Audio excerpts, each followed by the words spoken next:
ഡയറ്റിങ്ങിന്റെ plan എന്ന് പറഞ്ഞാൽ ഞാനിപ്പോ എന്റെ ഡയറ്റിംഗ് എന്ന് പറഞ്ഞു കഴിഞ്ഞാൽ ഞാൻ രാവിലെ ബ്രേക്ക്ഫാസ്റ്റ് സ്കിപ്പ് ചെയ്തു. ബ്രേക്ക്ഫാസ്റ്റ് അത് മെയിൻ ആയിട്ട് വേണ്ട. അത് മെയിൻ ആയിട്ട് ബ്രേക്ക്ഫാസ്റ്റ് സ്കിപ്പ് ചെയ്യണം നമ്മള്. അപ്പൊ രാവിലെ എന്നിട്ട് എന്ത് കഴിക്കും? ഊണ് കഴിക്കും. അല്ല, രാവിലെ ഊണ് നല്ലതാണ്. കാര്യം തലേ ദിവസത്തെ മീൻകറി ഉണ്ടെങ്കിൽ രാവിലെ ഊണ് കഴിക്കാൻ നല്ല രസമാണ്. ബ്രേക്ക്ഫാസ്റ്റ് കട്ടെടുത്ത് ഊണ് കഴിക്കും അല്ലേ? ഊണ് കഴിക്കും. ചിലപ്പോ അങ്ങനത്തെ ഒരു ഡയറ്റ് പ്ലാൻ ആയിരിക്കും. ശരിക്കും പ്രേക്ഷകർക്ക് ഇത് ഭയങ്കരമായിട്ട് ഉപകാരപ്പെടും ഈ ഡയറ്റ് പ്ലാൻ.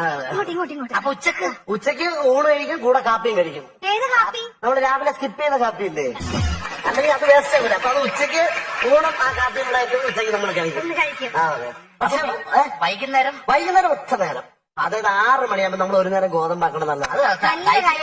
രാവിലെ ഊണ്, ഉച്ചയ്ക്ക് ഊണും കാപ്പിയും, അപ്പൊ പിന്നെ വൈകിട്ട് ഗോതമ്പ് എന്ന് പറഞ്ഞാൽ 2 ചപ്പാത്തിയെ കഴിക്കാം. വൈകിട്ട് 2 ചപ്പാത്തി. കാര്യം 2 ചപ്പാത്തിയെ നമ്മൾ കഴിക്കാം. കാര്യം 7:30 നമുക്ക് വീണ്ടും ഉണ്ണാനുള്ളതല്ലേ. കാര്യം അപ്പൊ 2 കൂടുതൽ ചപ്പാത്തി വൈകുന്നേരം രാത്രി 7:30 ഉണ്ണാൻ പറ്റില്ല. രാത്രി 7:30 വീണ്ടും